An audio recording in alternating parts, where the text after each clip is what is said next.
These men are pioneers in their field, and creative juices are flowing at the first independent Google Glass Developers Conference. It's a boot camp bringing together glass evangelists and the curious. Developer John Fontaine, who already has a Google Glass app ready for download, admits it isn't trendy yet. It feels a little dorky and people are sort of like, what are these nerds doing? But I think within 10 years, this is going to be a very common form factor for devices.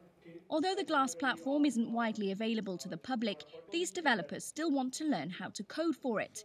Its tiny display, worn close to the eye, presents unique challenges. Glass is about letting the world happen around us and then working with that world. In a lot of ways, a person who's developing for glass needs to actually be able to read the user's mind, to anticipate what exactly they want to do at any given moment, in any given place, at any given time. Tutors here acknowledge that it's early days for Glass, but they see its potential to, for instance, make routine tasks easier. Moving your blinds up and down, controlling your TV, just integrating all the Internet of Things and Internet-connected devices in your daily life through one central control panel of glass. Not everyone's so optimistic. Google Glass initially excited tech pundits, including Robert Scoble, who even wore it in the shower. But later he and other analysts predicted the device was doomed, for consumers at least, because it's too expensive and obtrusive. Where it is taking off, though, is in enterprise. One compelling application is in healthcare. Surgeons at this hospital are running an app called VitalStream, which sends a patient's vital signs such as blood pressure or oxygen saturation live to their field of view using Google Glass. Research by nearby Stanford University found residents performed markedly better in surgery with VitalStream because it decreased their time looking at monitoring equipment. Instead of having to pay attention to 4 screens that are in front of me and rely on multiple people in the room to tell me what's going on, I've got it all right here in my field of view so that I can be paying attention to the patient.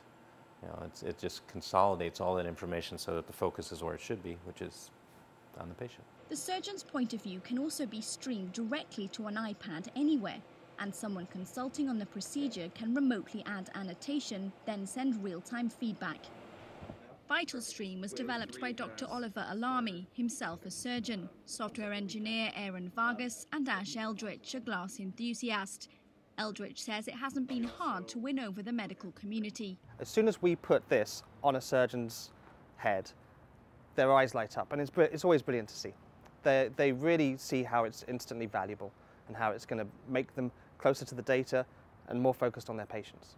And he says Glass is uniquely well suited to deployment in hospitals. The ability to use this hands-free, access your information, communicate all wirelessly, that's really what's key and what we can leverage to apply this in healthcare. Google Glass prototypes flew off the shelves earlier this year when they were on limited release, but plans for a more general consumer launch aren't yet clear. What's more certain is even if Google Glass never becomes mainstream, as long as it can overcome its technical challenges, it's poised to have a huge impact in sectors such as healthcare and education. Rebecca Bowring, Menlo Park, California,